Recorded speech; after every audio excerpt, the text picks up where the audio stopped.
We're on Section 6, and we've got 4 cases to do for tonight.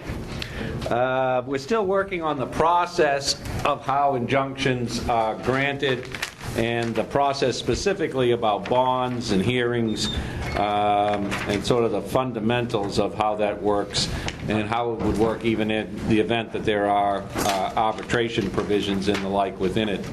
We also have to do today Rule 12, motions to dismiss. So I want to talk about that briefly first. Under Rule 12, you have various reasons that you can move to dismiss once you've received the summons and the complaint.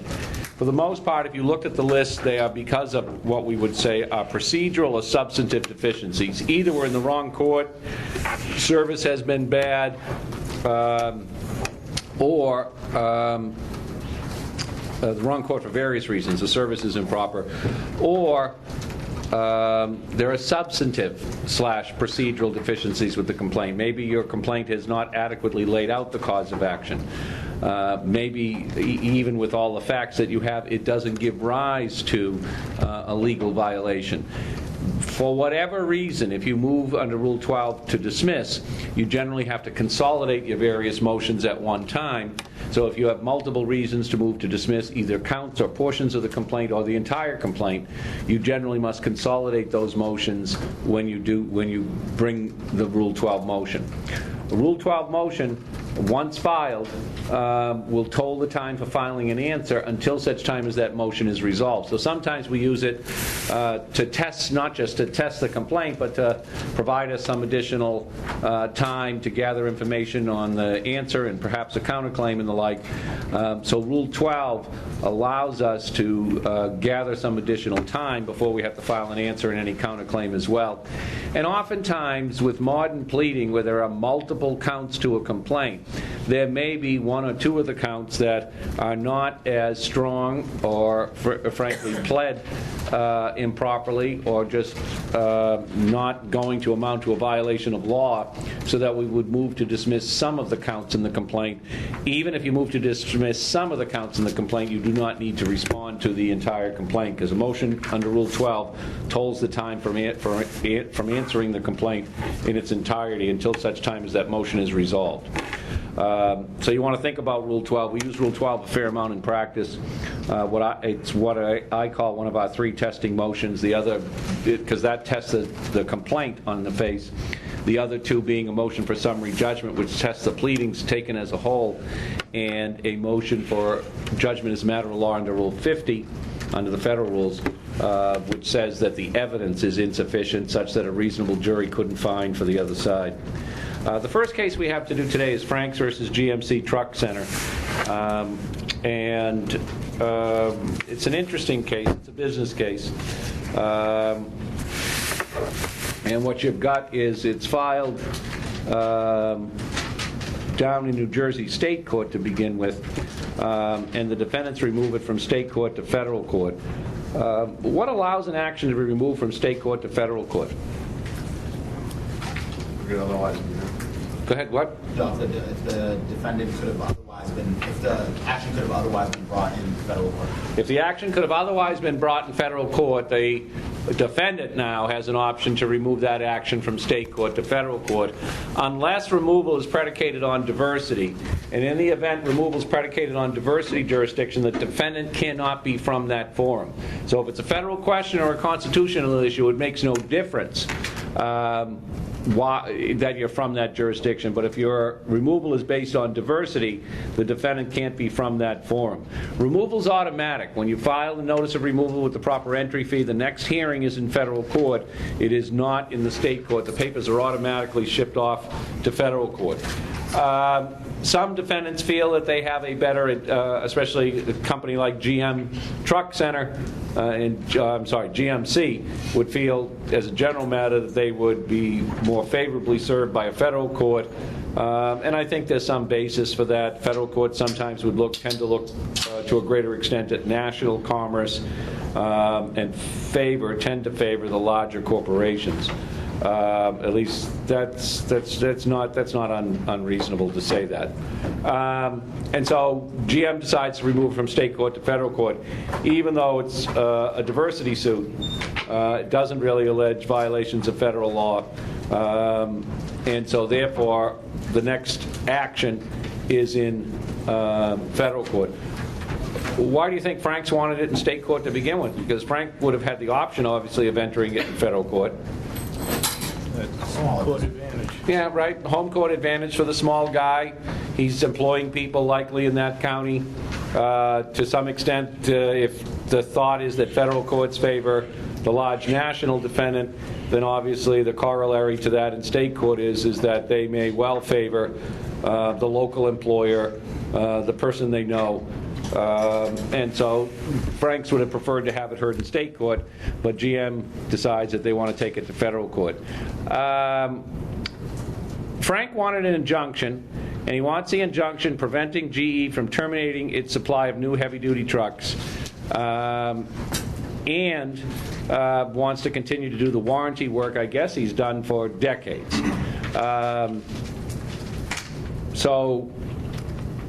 GM, the order in part ordered GM to continue supplying parts, even though they were getting out of this business, and the warranty administration for heavy-duty trucks to Franks, pending the outcome of the litigation. And this is something that we have to start to look at as well, is when you start to think about what steps the defendant can take while the litigation is pending. A lot of times the court tries to look for, well, what was the status quo? Where were the parties before the controversy erupted? Because perhaps the best idea is to keep them in that place before we resolve the legal questions involved. So that's one of the issues the court starts to grapple with in this Section 6. But here, what the court does is listen to Franks, and they denied Frank's request for an injunction preventing them from terminating the supply of new trucks, but they did require them to continue to honor the warranties and produce the parts. The standard, as it says here in Roman numeral 2, that on a review for the granted denial of PI is limited to determining whether there has been an abuse of discretion, an error of law, or a clear mistake. So on appeal, the court is going to get the trial court that either granted or denied the injunction is going to get some significant deference here, but nonetheless it has to comply with the required test. You guys read the case. Who would you favor if you were the court here? I mean, this sounds either way that someone's going to be harmed. What do you think? I don't think GM will be harmed. GM has an option to get their parts from somebody else. But that's still going to be a cost, right? Do you think GM won't be harmed just because GM at that time had lots of money? But there was no evidence elicited that says that buying from somebody else won't cost the same as it is from doing business with these people. But what about continuing to maintain this warranty business? I mean, that sounds like that's not going to be an inexpensive proposition. Even if they're going to be harmed, though, the money damages will be enough to set it straight. Well, let's talk about that, because the first part of the test generally you have to get past is that no adequate remedy at law. If you want to get an injunctive relief, you have to show there's no adequate remedy at law, which historically has meant that money damages won't make the plaintiff whole. At worst, what does Frank lose in this process? I think they never really look at what about the customers that they may lose. Their name is GM Franks. I mean, it's not like it's just Frank's automotive sales, you know what I mean, heavy duty trucks. So I mean, I don't know, they never look at the fact they can't just start selling other trucks. I mean, that's their name on there, and I don't know, I mean, they're going to lose customers. They all of a sudden you buy a truck, oh, you're all set, you have a warranty for 10 years, they come back, oh, sorry, GM dropped us, I mean, you know, you're gonna lose future business. But would you then, you would go further then with that argument and make GM continue to produce vehicles it no longer wants to produce, right? It's getting out of the truck business, it says. That is their right, isn't it? Well, no, they're not really, no, they're just jumping in with Volvo at like 10%, and they said they didn't choose them to be one of their suppliers for whatever reason, you know? Well, but again, I thought we saw in these contract cases last time that if the contract doesn't require me to continue to provide you with material, why do I have to? What is his legal right to this? Huh? I don't think he has one, I mean, Well, don't they have a law now that you have to provide parts for your car? There may be franchise laws that would cover certain circumstances, both state and federal, as to the rights for, you know, how long it would operate afterwards. But here it looks to me like they're operating under whatever the contract that they have in place.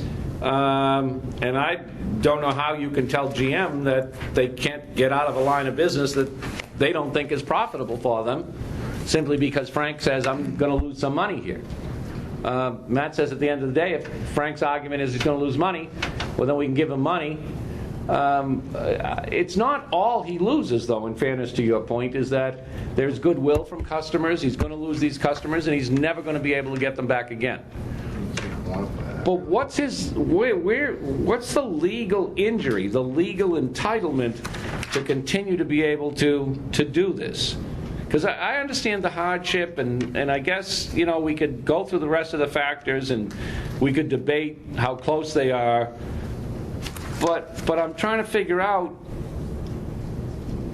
what gives him the right to continue to tell GM they have to do something that they don't think is financially profitable for them. They have a contract. But does the contract require them to continue to get GM to make the vehicles? And provide a warranty. Well, provide the warranty would be for the cars already sold, and I could understand that. But if they want to terminate the supply of new trucks, go with other people because of Volvo and the like, I mean, and the agreement provides for that, it sounds harsh because how long had he done this? Since '73. So it's 13 years later. They've formed this other partnership and they say, you're going to be out. 25% of his gross profit. A lot of money. But it's money. But it's not enough. But it's not enough, is it? No, the parts and the warranty is what kind of seems a bit rough on the guy, you know? That he doesn't even get to continue to if they're not going to give him parts, if they're not going to process his warranty claims, then all of a sudden he's got zero. Yeah, even if they don't make the new trucks, but... I think they said they were going to review it on a case-by-case basis, and they're just saying won't get any parts at all. I think that's fair, that there may be ways to provide him some of the parts, but there's also some concern here that all of a sudden this income is gone. Tell me about the bond, because that's really why we're reading the case. And that's what we're looking at now, is trying to figure out exactly how this bond is supposed to work. It says under B here, an additional independent basis for reversal is the district court failed to require Franks as the successful applicant to post a bond. Rule 65 mandates a bond, although the amount is generally discretionary. See, I was confused there after reading the other cases. It seems like they said it's like, you know, reversible here, and then every other case is just like, no big deal, you gotta ask for it. Yeah, the problem is you guys have to watch, because A, it depends on the jurisdiction as to how they're going to enforce the bond requirement, and B, the first way we can dump the entire argument is if you don't ask for it. But in the real world, and I think for the purposes of the bar exam, you should recognize that this bond is an additional way to try and defeat the issuance of the injunction. Because if I can argue, as GM did here, if you look in footnote 7, that this is going to be a very costly process for us to have to comply with this injunction. And if it's later determined to be wrong, someone has to compensate us for all the damages we suffered as a result of what this injunction is requiring us to do. GM says we want a big bond.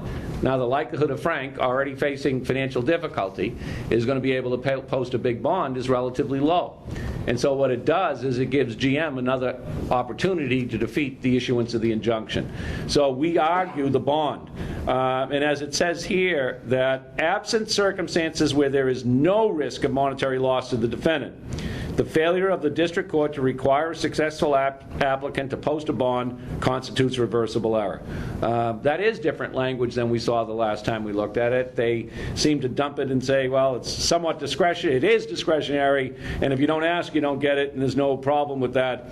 That's not where they're going here. They're saying, unless there's no risk of monetary loss, the person against whom the injunction issues, provided they have put forward a case that argues that they will be damaged and what that bond should be, they're entitled to a bond. The amount can still vary, but they're entitled to a bond. And I think if you read that footnote 7, GM is arguing that they've got some significant cost in order to comply with this injunction, and therefore they're looking for a pretty hefty bond. And I think their expectation in part is Frank's facing financial difficulty, won't be able to come up with the bond that would be able to satisfy these potential losses. Therefore, the injunction won't be able to issue if they get a sizable bond. Mark? Did they ask for a bond? I don't think it really said it. I thought they did, and that's why they get to make this argument, because if they did not, they would have dumped it along the lines of the last case, is if you don't ask, you don't get. They almost say they have a whole paragraph about how it's almost like mandatory. Yeah, but it's and that this language is the strongest I think we're likely to see. But again, a lot of it, especially on appeal, always goes back to, did you protect your record in the district court? And if you didn't, then you're not likely to hear it on appeal. I think in part this court is certainly significantly more sympathetic to Frank's than we saw in the last case, where they just simply chose to not be fairly sympathetic. That was the Drippy Cookie case, was it? Was it the Great American Cookie one? Doesn't Frank make like a very viable argument though, that if GM hadn't agreed, if GM hadn't broke the contract, I wouldn't be here. Therefore, I shouldn't be responsible for this bond. But tell me where you see so clearly that GM has broken the contract. Well, they're trying to. No, but trying to what? I see. I don't even think they're trying to. I think they're saying, we're not in breach of the agreement. We don't have to produce vehicles if we find that it's not economically feasible. And they're no longer producing the vehicles that they're contracted to give to Frank, right? So that's not a breach. No. Do you think it is? My guess is there's language in the contract that says, as long as we're producing them, you'll be the franchise. We no longer produce them. Volvo does. No.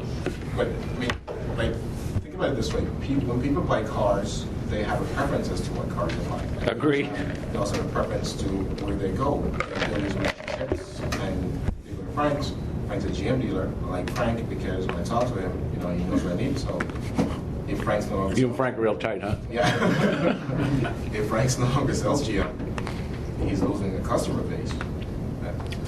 I don't disagree with you at all, but you're suggesting, well, you're telling us somehow Frank has a legal right to require GM to produce cars that it says it no longer wants to produce because it's not likely profitable.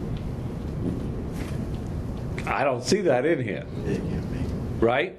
I mean, that's the point with why they couldn't even get the injunction on that. You can't make me continue to produce a car or a truck that I'm not interested in doing. There's a lot of vehicles that no longer are produced. There's a lot of franchises that used to sell cars that we don't make anymore.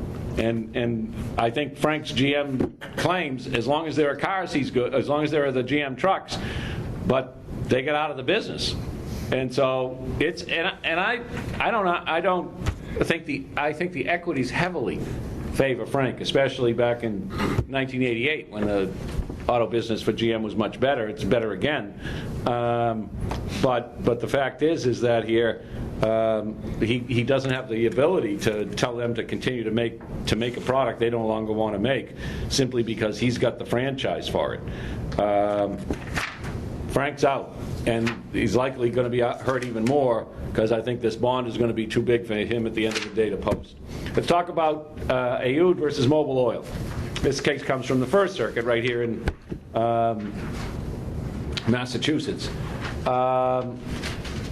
there were cross motions for preliminary injunction.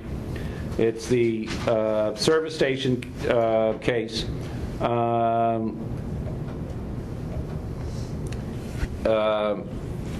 Then the question is, well, how should that process issue?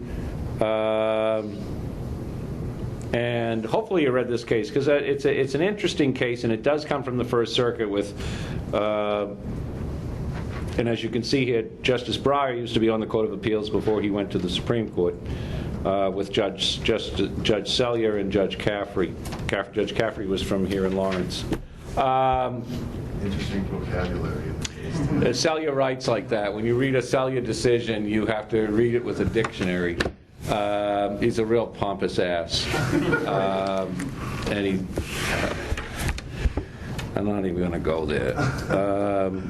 But you think he did it because this case was just filled No, with he so does much it. fraud? He does it. He does it. Every case, he wrote our decision in the First Circuit, and he did it. This is the way he writes. This is the way he writes. This is the way he talks. This is how he sits on the court. He's a real piece of work. And you know what was interesting? Just I want to mention this quickly. You guys know that in federal court, in addition to the federal rules of procedure, there are local rules, right? And you've got to comply with the local rules in addition to the federal rules of civil procedure when you file motions or complaints or whatever. It could be the length of the brief, the font size. Oftentimes, whether you've got a discovery issue that you have to consult beforehand and put that certification in the motion. And if you don't comply with the local rules, they're just going to return your papers and your motions will be denied. So there's in addition to all of these rules that we've talked about from time to time, the major ones, you always have to look at the local ones. And what was interesting in the local appellate rules here in the First Circuit, but except at least well predating all the electronic stuff, is when you filed your paper brief, which is at one point that's all you filed, you had to also file your brief on a disc.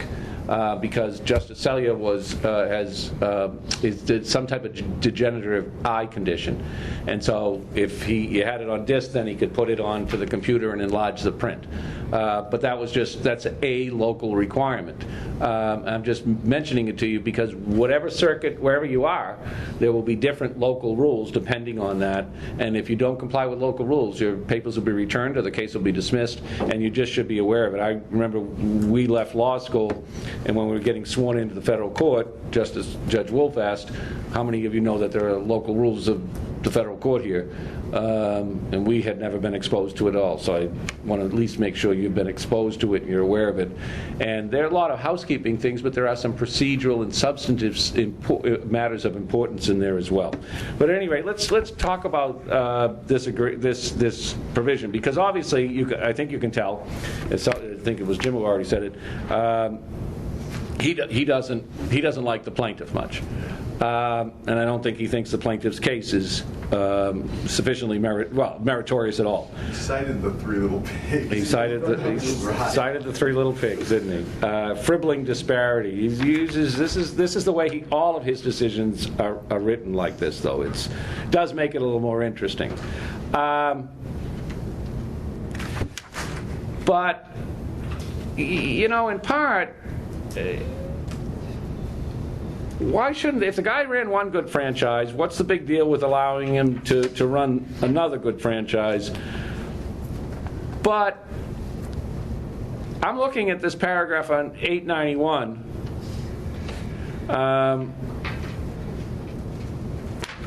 And I think this is where it all goes south on that last paragraph on the page.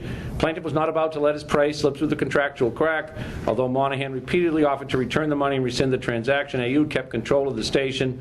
Monahan fronted by holding himself out as the dealer. In late '87, plaintiff sued Mobil, attaching to the complaint what had purported to be the copy of the Ayoud-Monahan purchase agreement. After discovery proved that the agreement was a fake, footnote 2, Mobil notified Monahan because of his complicity in the fraud, it was terminating the franchise. And then it gives you this footnote 2. In his discussion, he inflated the purchase price, then he backdated it, he signed it. That's really on the first page of the decision. I don't have to read the rest of this case then to know he's lost, right? I mean, He tried to perpetrate a fraud with your help, because we're going to talk about that. And now you don't look very good either, do you? So I'm wondering, how do you avoid something like this? How do you avoid, because you were the one that chose to attach it to the complaint, you as his lawyer, and it really destroys his whole case. It destroys his credibility. He can't be taken seriously now. And I think once we read that, we know he's lost. He's likely lost anyway. But now he has absolutely destroyed any chance of any success by doing this, and he's dragged you into that mess. Because it looks like you were complicit in that. Doesn't it? So how do you avoid something like that?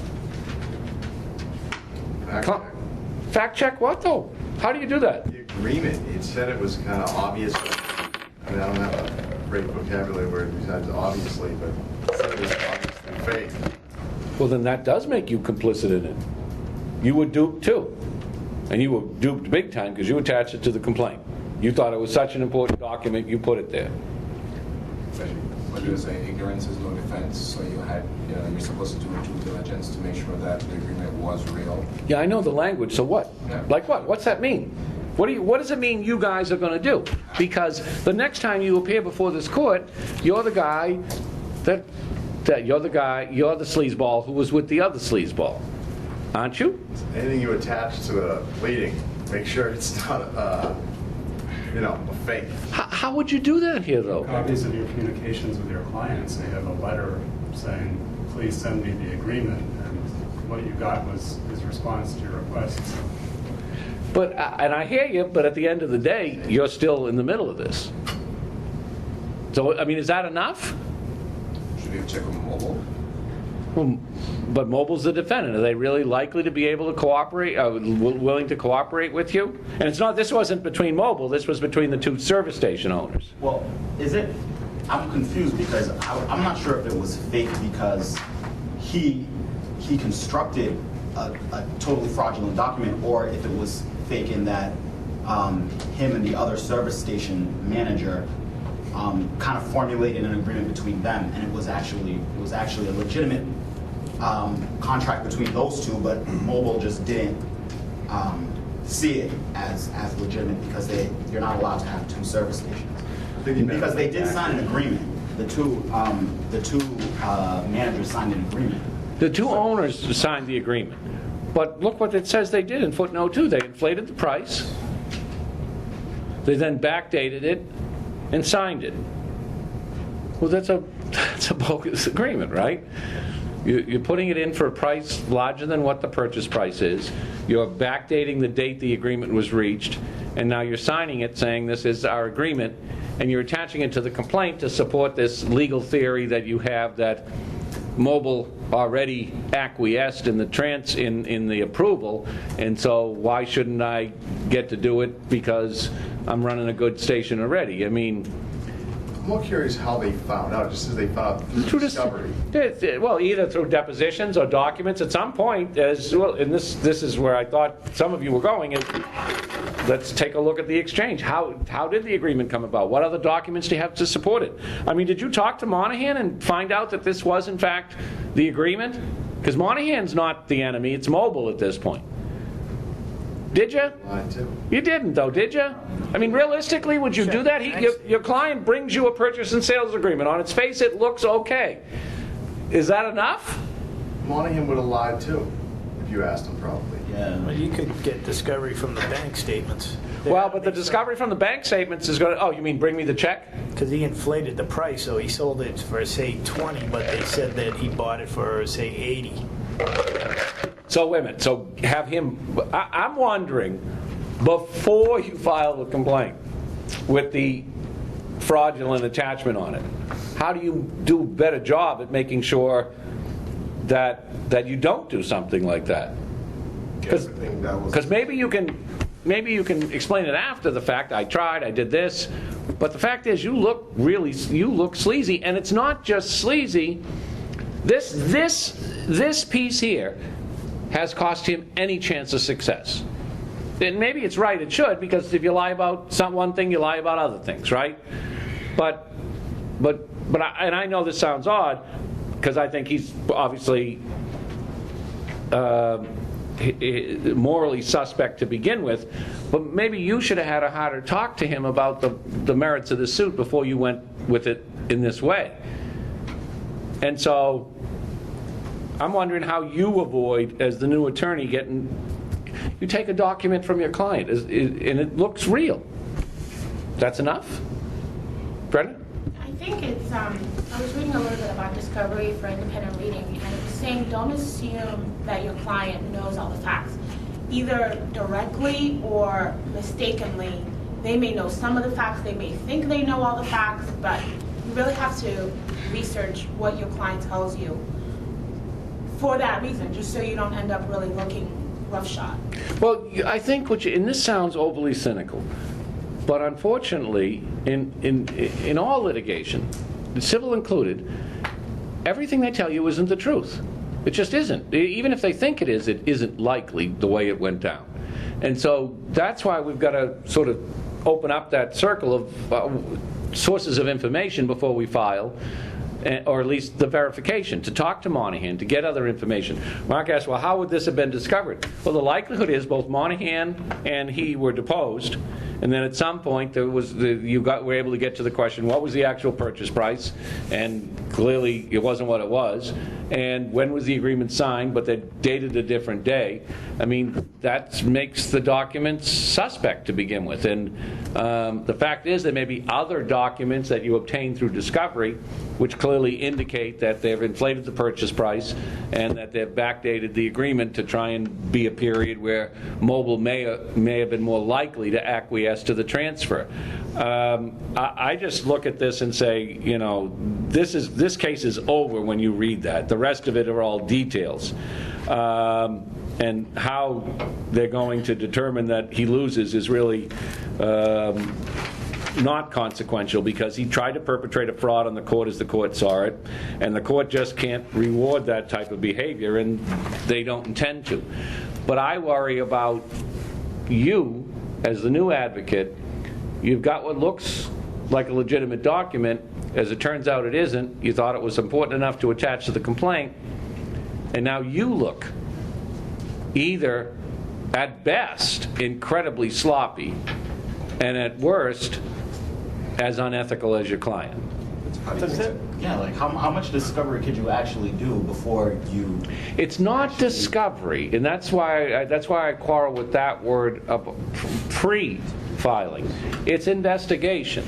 I mean, why does that document even matter? Because the purchase and the sale still had to be approved by Mobil, so it doesn't matter if they did something behind Mobil's back. well, but I think it shows bad motives by him, that it shows that he's not honest, because a lot of it depends on his honesty here. He's saying one of the area managers said this would be okay, right? And that's what he's relying on to then proceed with the rest of it. And so his credibility is fundamentally important, I think, and this blows his credibility out of the water. So I felt bad for the lawyer reading this, because I feel like even with a little bit of discovery, it still, he could have crossed his T's and dotted his I's, still got duped into this. It's possible, you know what I mean? you know what? It is. Okay, but if you've crossed your T's and dotted your I's, it's less likely. And at least then you have a justification for, listen, some people are going to cheat no matter what. But at least you didn't assist with it just simply by turning a blind eye to some of what the client wanted you to do. You've got a problem with this case. And here's the other part of it. When you took this case, you knew you were fighting Mobil Oil.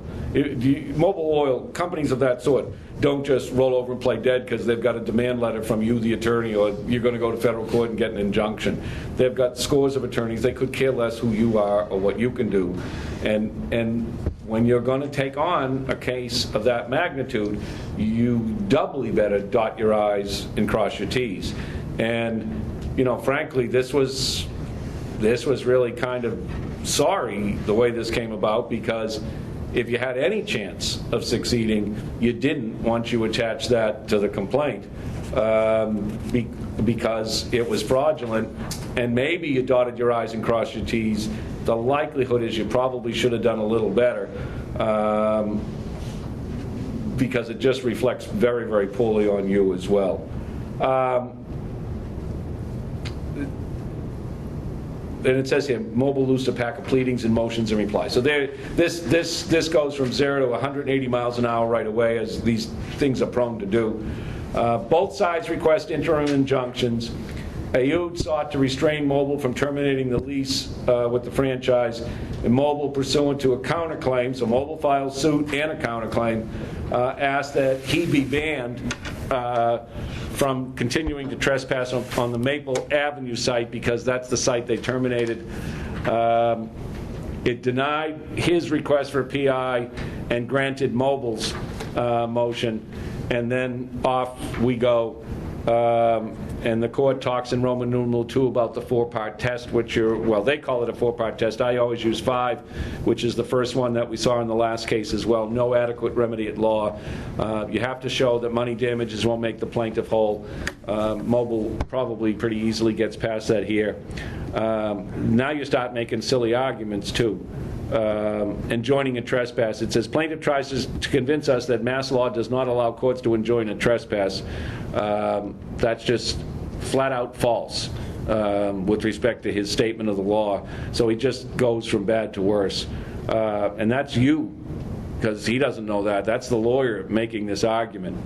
And again, you want to be careful making arguments that just you lose credibility by advancing them. Mass law is firm that trespasses will be enjoined by way of an injunction, and you probably wouldn't take you 3 minutes to find a case that would support that. Status quo. Okay, the status quo, and that's why one of the things we need to talk about here, and it says it right on the top of 893. The status quo, because this is what people argue about, because oftentimes the court looks to return the parties to the status quo during the pendency of the litigation. And what the status quo here is, as it says here on the top of 893, it's the last uncontested status which preceded the pending controversy. Okay, the last uncontested status which preceded the pending controversy. Because by the time they get into court, it's no longer in uncontested status. So what they're trying to do is, well, let's put the parties where they were and restore them to the status quo during the pendency of the litigation. That's a comfortable position for the court to be until they are able to sort out all the arguments and facts of the case. The problem here is where is the last uncontested status? Where would you say it would be here?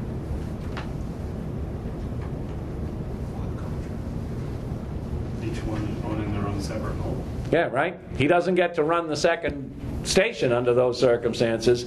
The last uncontested was he had his, and Monahan's not a party to this case, so Monahan's got whatever he wants to do on his own end. But from the Ayud standpoint, the last uncontested status was he was running his station, but he was not able to operate the other. And so that's not going to be a strong argument for getting to run both of these stations during the pendency of the litigation, because that's not the status quo. He wants to argue that there's been a waiver of this provision, and it's pretty difficult to show waiver in Massachusetts. It says you must show a clear, decisive, and unequivocal conduct on the part of the authorized representative. There really isn't much evidence that supports it other than what he says took place, and his credibility has been shot at this point.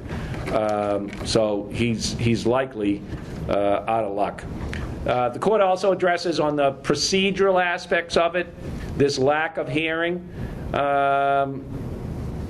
And it says here, and this is the First Circuit, this is the circuit you're going to practice in, it says, as a general rule, where issues of fact are disputed, an evidentiary hearing is a desirable prelude, if not a necessary concomitant to the granting of an interlocutory injunction. But then it goes on to say, an evidentiary hearing is not an indispensable requirement when a court allows or refuses a preliminary injunction. So it goes back to this language about the sharp factual dispute and the level of that dispute when an evidentiary hearing is required. The court goes on to say there was ample opportunity to submit the papers here, to be heard by way of papers, and it says plaintiff failed to submit affidavits or make any offers of proof in that regard, and so don't, in essence, don't complain to us later on if you haven't, if you've been given an opportunity and simply not done them. Then we get, and this is why, to some extent, it is a tough case for Ayoud, but he's shot himself with that complaint. The judge didn't cover himself in glory on this one either, because there was, it says here, there was an injunction, but there was a 2-month delay in delivery of the findings in support of the injunction, and the court's going to excuse it, but I think they're going to excuse it here because of the situation with the plaintiff's credibility. At the end of the day, even though he likely should have got a hearing, certainly the credibility of the witnesses is an issue, as we saw in that case the other day. They're going to deny it because they don't care what this guy has to say. They don't trust him. They don't believe him. They don't think he's worthy of them doing anything for him, and they're going to justify the results because of the fraud that he attempted to do on the court. Rule 52 we've talked about. Rule 52 requires the court to make findings of fact and conclusions of law. And the idea is you do that prior to the issuance of the injunction so that your thinking is laid out. It's logical. It makes sense at the end of the day what facts you found and what law supports it. And it's supposed to help the judge with the reasoning behind whether the injunction should be granted or not. Here, none of that is reduced to writing until 60 days after the injunction is issued. And it says here even, it doesn't have to be done in writing as long as they're done in open court and recorded. I've seen courts where they will simply dictate it into the record, into the tape recording or the stenographic record, so that the findings of fact and conclusions are clear, and they are there for anyone to be able to pursue the appeal if they want. And so it's fine if it's done orally and recorded in open court, as it says in this paragraph. The problem here is it wasn't done really at all. But again, the court doesn't care. He has lost this case with the very first document he filed in the case. And that's why I'm trying to stress to you, again, even more importantly, why Rule 11 exists, to make sure that you fully explore that so not only doesn't your client look bad and ultimately lose, but that you don't get swept up in that. Because at the end of the day, and it may not be fair, but in part, we become the people, the cases we bring before the court. So either the court decides to believe we are the type of advocate they would like to see, representing causes that they think deserve some justice either way, or we sort of play in the gray area and we don't dot our I's and cross our T's, and we don't always make accurate arguments to the court, either by way of facts or what the law is.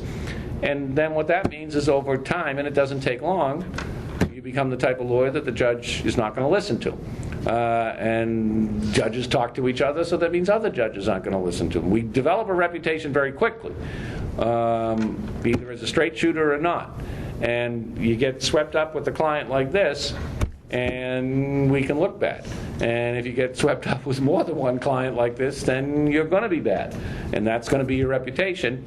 And then you're not going to have much success at all, because I think procedurally, this case, there's a lot of errors here. But the court could care less about addressing those errors because they think at the end of the day, Ayoud is worse than anyone else. And you've got to be careful in situations like that because it reflects poorly on you as well. So is it fair to say then that they lost because well, they botched the case as opposed to the fact that they didn't meet all the requirements to get an injunction. Because I'm thinking of the factual situation, I don't see the irreparable harm to Mobile. I actually agree with the, right. I actually agree with the latter point that I don't see. I think on the merits, he had a better shot. I think, I still am not sure he would have won because they've got a policy. I don't think there's a waiver. You can't, and I think it's a stupid policy, but it's their provision. One station and only one station. But we'll never know because he shot himself in the foot by being a cheat. And so I think he might have lost anyway, but he would have gone, I think he would have gone back to the court, likely back to the district court for both an evidentiary hearing, the suggestion that the findings have to be made at the time the injunction's granted, and then the question of a bond.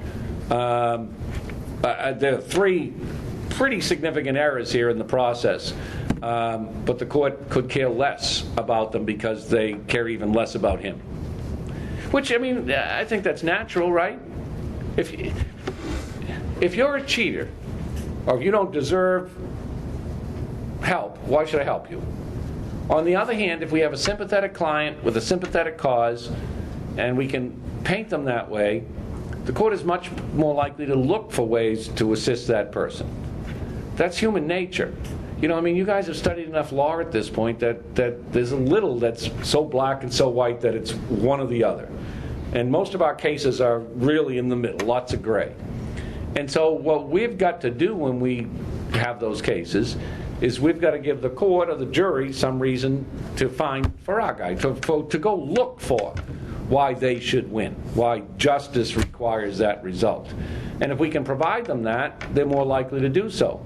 If, on the other hand, you've got the type of client that can't be trusted like this and isn't likable, and the cause isn't likable or worthwhile, no one's going to go out of their way to see that that person wins.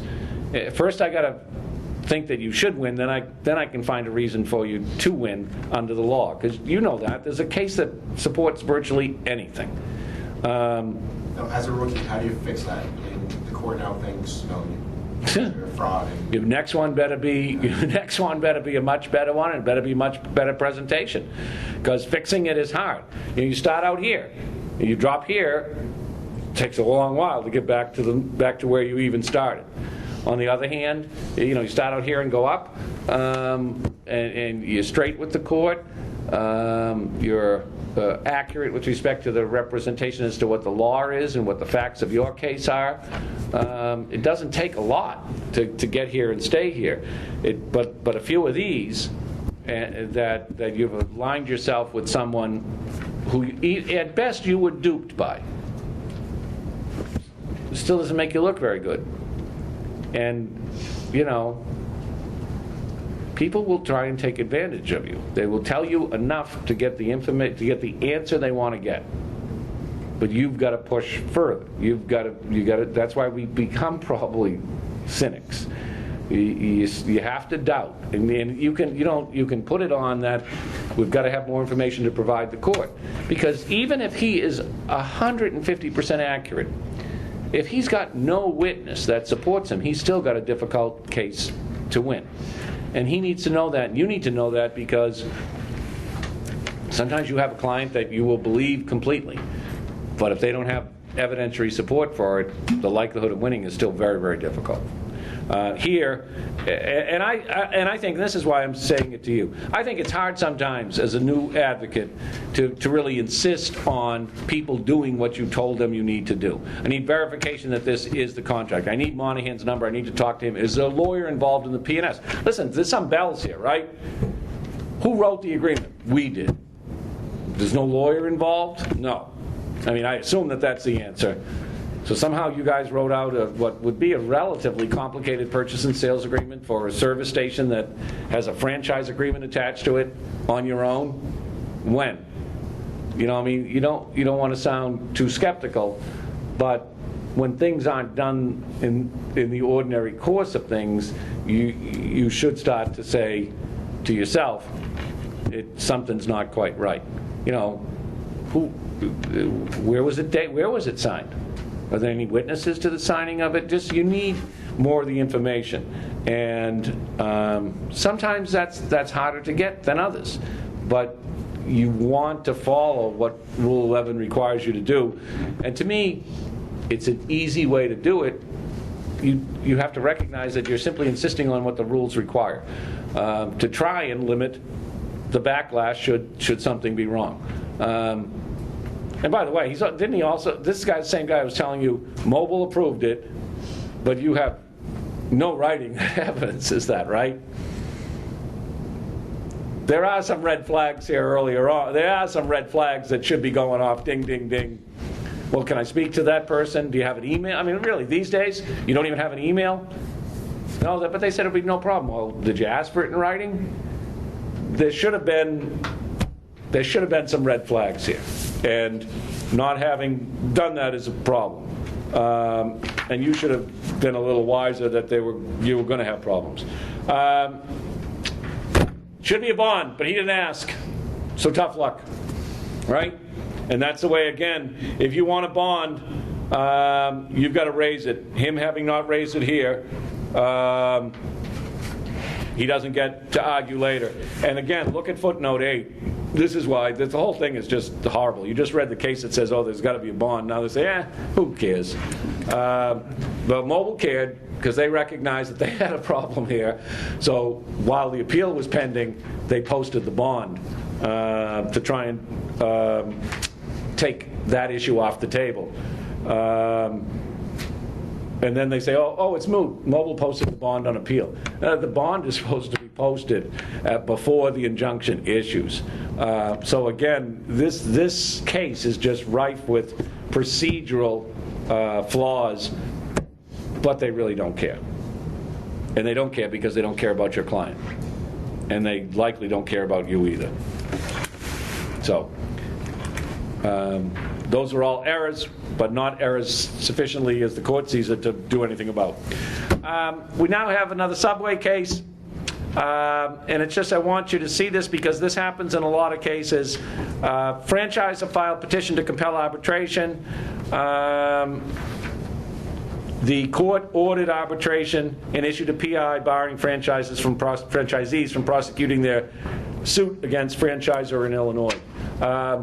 Listen, if you've got an arbitration provision, you're likely going to have to honor it, especially under the Federal Arbitration Act and the like.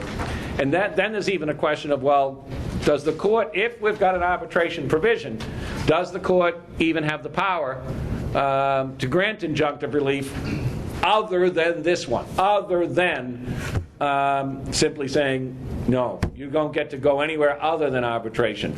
But there is an actual question that with an arbitration provision, maybe the court, maybe the place to get that injunction would be through arbitration as well.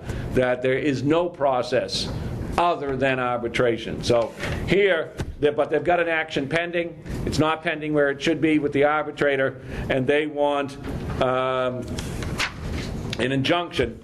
The subway wants an injunction saying you guys don't have any right to go to court here. You need to do is go to the arbitration. It says the franchise agreements contain a Connecticut choice of law. You know what a choice of law provision is. It says if there's any dispute, that law will control the transaction. They have cross defaults provisions within them as well. And if you read the case, it does seem, well, it does not seem. I thought what Subway had done here was pretty unfair. When they had found what they thought were better spots for their operation, Subway said no, and then Subway put someone else in there. So what they sued doctors. Illinois court for declaratory judgment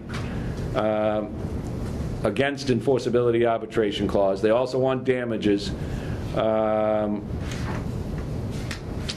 because Illinois has a Chapter 93A as well, and they think that much of this violates the law. But DAI wants that arbitration provision followed,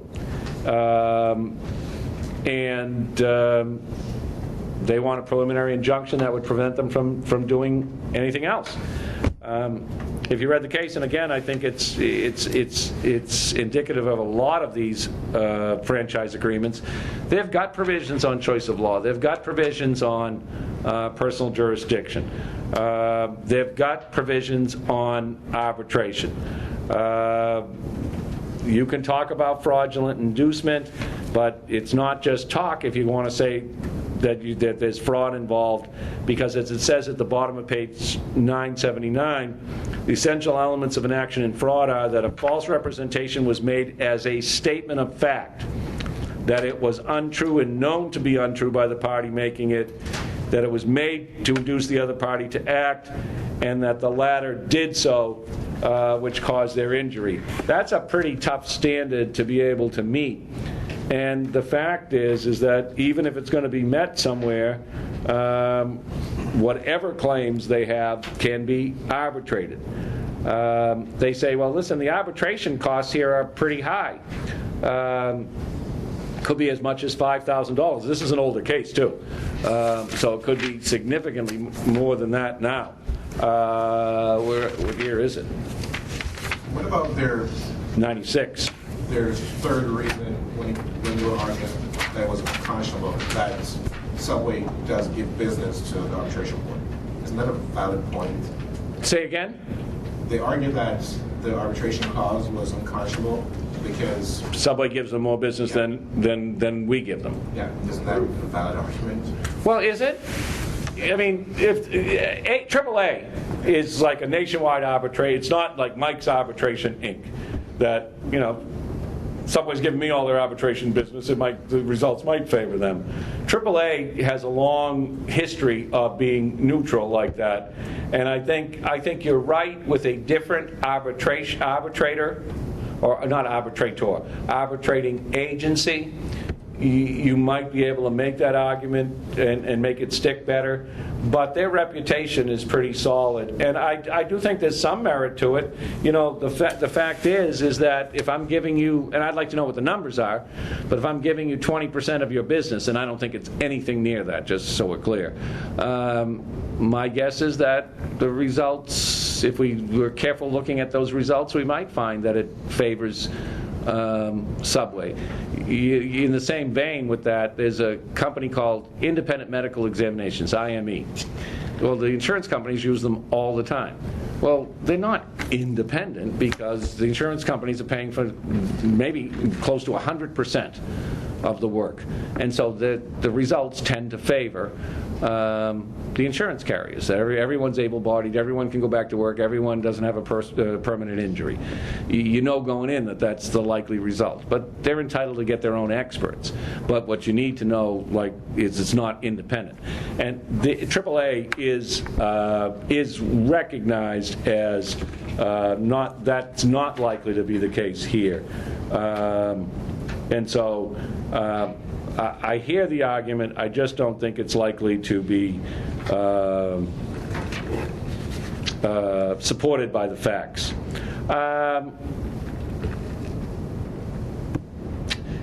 At the end of the day, whether they want a jury trial, which they're not going to get, whether they want to explore these other issues, they've agreed to an arbitration provision. And under those circumstances, they place whatever matters there are to be determined between them, other than the injunction to prevent them from litigating anywhere else.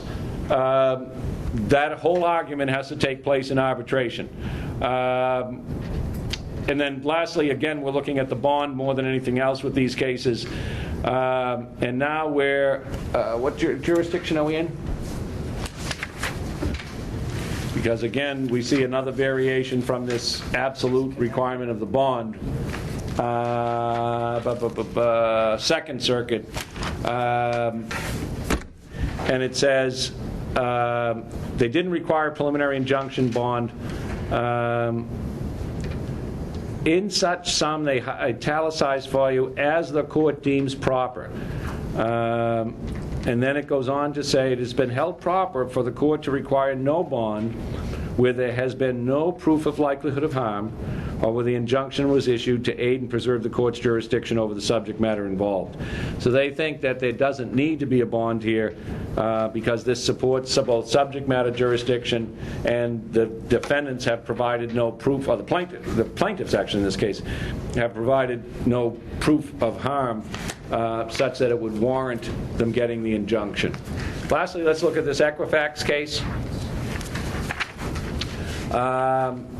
And the Equifax case I thought was kind of interesting, and it's here for the bond, but there's a couple of other points I wanted to just mention as you look at it and think about it. They only require them to post a $10,000 bond, even though the defendant was then going to be out of work for a period of time. He had, in fact, had a covenant not to compete with his former employer, and would have preferred a larger bond, but we'll talk about that argument in a minute. First, the question of personal jurisdiction. So they bring him out to Kansas, even though his territory was California, and then they use that contact as part of personal jurisdiction to dismiss him, to say that he comes within their jurisdiction. I mean, that doesn't seem unfair. His territory is California. He negotiated But he had a labor contract, an employment contract. He did have, so he negotiated his employment contract, even though he was to perform the work somewhere else. He knew his employer was Kansas. His boss was Kansas, too. His boss was Kansas. You don't think that, what about the last part? Hey, why don't you come out here, we need to talk to you. Now we fire him in Kansas, and that counts as another contact? So you could get us flying on a plane if we were flying over. There are cases where you can fly on a plane and be summoned, and that's, I guess, that you're right. Why wasn't he? They might as well have just given him the summons then, but he resigned there. The fact is, if we start to think about those personal jurisdiction cases, as a result of being employed and contracted with a Kansas company, could he reasonably anticipate that a problem with his employment suit would follow in Kansas? And the answer is yes. I always feel bad for this guy, though, when I think about it, is because he doesn't control where the employer is. They summons him out there to reprimand him. He resigns, and now they're saying this incident forms another basis for the contract, for jurisdiction. But I think they've got enough for specific jurisdiction, even absent that last one. The last one just seems to add insult to injury to me. And it goes through this, again, the test for injunction, which you guys know. And I want to focus on the bond because he only gets a bond. At the end of the day, they think his agreement does mean that he can't compete with them for at least some period of time. But they only require the company to post a $10,000 bond. $10,000. How long was the injunction going to be in effect for? Should be more than a month. Yeah, right. I'm just trying to see. Was it 2 years? Can't be that long, is it? Because $10,000. Yep. Henry's right. Either personnel for a period of 2 years after his departure and prohibiting him from using confidential information obtained as a white employee. 2 years from his departure. It's like $3 million worth of employment. She was making 120 to 140 a month. I mean a year. 120 to 140 a year. So 120 to 140 a year. He's going to be out of work 2 years. They give him a $10,000 bond. Pretty low.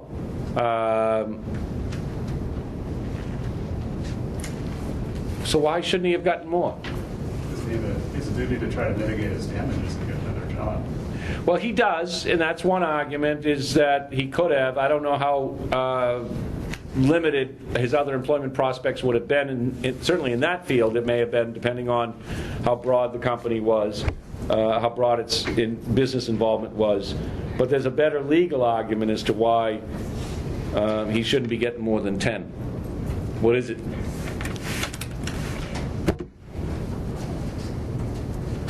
Roman numeral 3.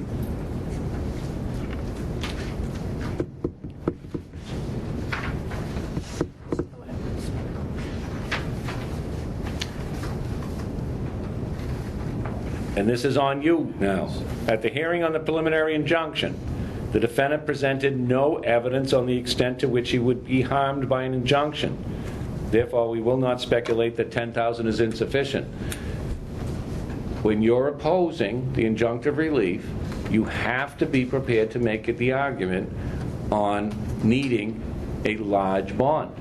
You know, the math on this one is pretty straightforward. If he's making 120 to 140, he's going to be out 2 years, and we think that's an error, then he needs a bond of 110 to 120. He needs a bond of 240, 250, in order to make sure that he's going to be able to. Now, Matt would argue, well, he shouldn't get all of that because he still has an obligation to mitigate his damages. But the fact is, you're going to argue for the higher amount until such time as we know that he's going to be able to be worked. You know, there are some, I've seen some non-competes now where someone's in their 40s, have worked in a field for a certain period of time, that the likelihood of them finding suitable, similar employment or anything close to it within the 2 years of that restrictive covenant, because of the scope of the way business is done these days, it's virtually impossible. Should he have signed the agreement to begin with? No. Are we likely going to argue that it's too broad and we'll put him out of business? Yeah, but you know, the fact is that he was paid well when he did it, and now they don't want their people to then be approached and stolen, as they would see it, stolen from them. So the fact is, he might well be out of work 2 years. You should be looking for a bond of 250 or better, because again, maybe they won't post it. I don't know whether they will or not, but at the end of the day, they're going to have a harder time coming up with a $250,000 bond than they will for 10.